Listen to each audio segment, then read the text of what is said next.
get one, you know, because that's how good he is. He makes the game look ridiculously easy. Stephen Hendry, because of all the titles he's won, is probably renowned as the best player in the world, but nobody plays the game like O'Sullivan, and probably ever will. Can you help me with my vocabulary, Hazel? I used the word awesome the other day for Neil Robertson. What's better than that? Oh, I'll tell you what, let's get those dictionaries and thesaurus out, shall we? Yeah, it's always the big argument, who's the greatest player that's ever played the game. Still Stephen Hendry for me, the most naturally gifted player that's ever picked a cue, is Ronnie O'Sullivan. Yeah, he's improving on his pot success, up to 96%. Now it was 94 at the start. You think, hang on, you can only go one way from here, that's down, but not so.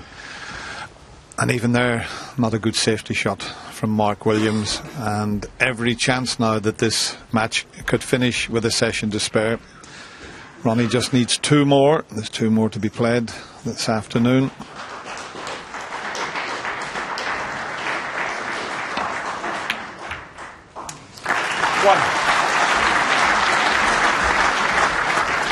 Oh, well, he's made a mess of that. It's a great pot, and unlucky not to be on the black. So even Ronnie can't do everything perfectly. So come on, Mark, you've got to put a good safety, a good telling safety in. Try and give yourself a chance.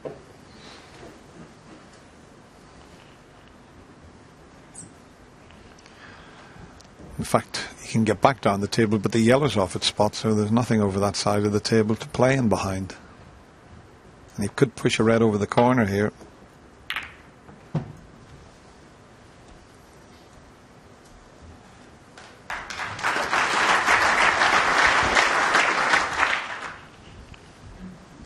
Yeah, there's a little bit of pride at stake now for Mark Williams.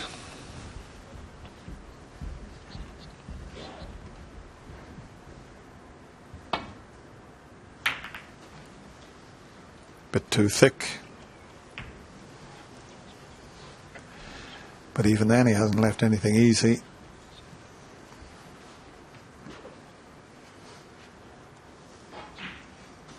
The fact that he's kissed the blue.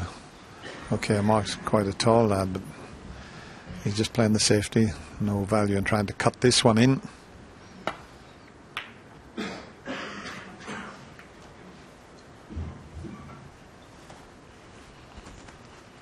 We haven't had many bouts of safety. Might need a few here to sort this out.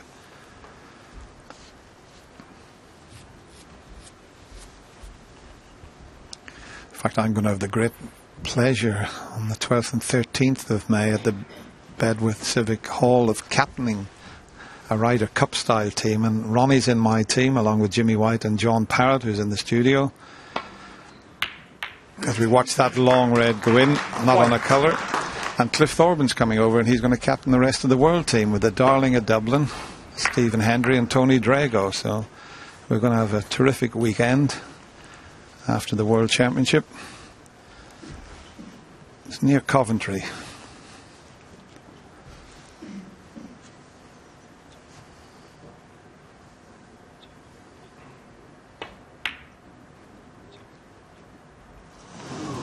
He's missed. Phone the police, Neil. He's missed a pot.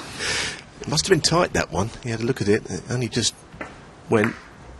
But I suppose he was going to miss it. It was to the near jaw because it was a close thing. Mark Williams has potted one. First time for a long time. You have to go way back.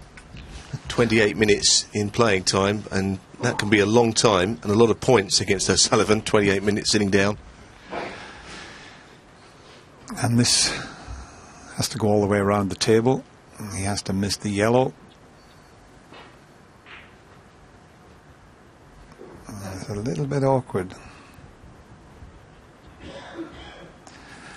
That's usually the case when you've been kept off the table and you're out of your rhythm. When you get a chance, it's not an easy one. See, he couldn't avoid the cannon onto the yellow. And now he's faced with a medium range pot. 7. There is a possibility that he could get through for the black here. Might be able to hold for the pink. Yeah, he can. but he's floated that one between the reds.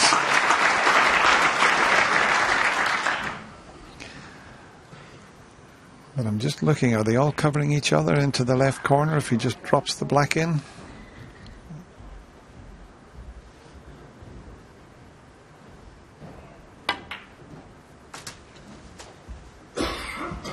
Beautifully played. They were covering each other. He had to get the cue ball over there. If he just rolls this in, he's not on anything. 15. So that's a very good shot from Mark Williams. Made a difficult shot look easy there. And this is also, well, he's got to stretch over, bridging over that red, just to get some stun on this, to get high enough to go on the black. 16. And I think he's played that particularly well also. He might be a bit straight on it, but it was still well controlled.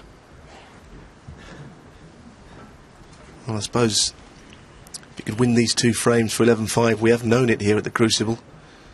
A couple of years ago, Neil Robertson, 11-5 down, checked out of his hotel against Martin Gould, and came back and won the championship. Never won the match.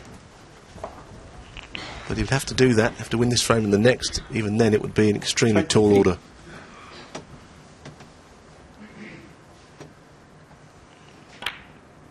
That was amazing that year that he came back and beat Martin Gould, and then we've seen those fabulous pictures of his mum coming over from Australia. It was brilliant. And he was favoured for this year's Betfred.com World Championship until about 15, 20 minutes ago when they installed Ronnie O'Sullivan as favourite. Come on, Mark. 42. Let's see a nice century from you here.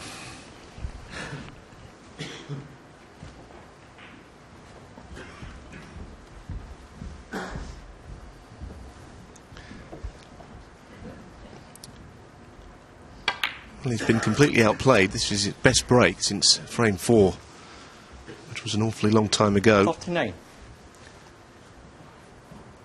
A break of 64 in that frame, and nothing 40. since. But really, that's not even criticism of Mark at all. He's had little chance. Ooh, struggled in, which means that the cube was not as far up the table as he would have wanted. This wasn't a clean pot. 47. And he's got to push through the reds here, as you can see. He's 48. okay. He's on black and pink. And this will be nice if he can score enough to clinch his first frame for quite a long time. 9 frames in a row he's lost. I think he felt that the ball bounced off 55. the cushion. It's made no difference this time because there was a red up the table, but I'm sure he played on something below the pink. 56. Conditions have been perfect for snooker this afternoon. No criticism of the tables whatsoever. It's been something special. Yeah, well, I had a little knock on one of the practice tables, and Stephen Hendry was next to me. I never thought I'd be on the practice table next to Stephen Hendry again 62. at the Crucible, but we were doing a little bit for the Paul 63. Hunter Foundation, and the tables are beautiful to play on. They really are.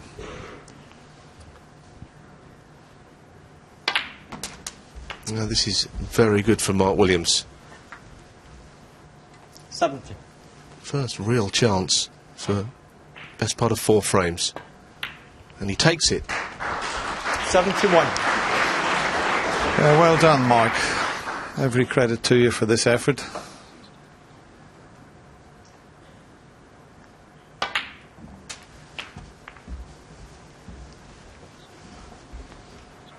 $78.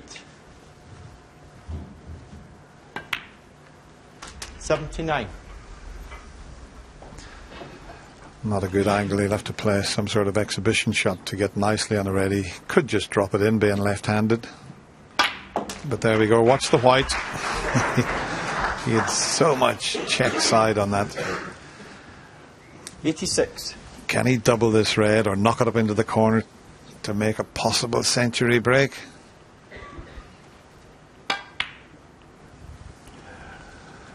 Unlucky, but what an effort from the Welshman. 9 frames in a row he lost.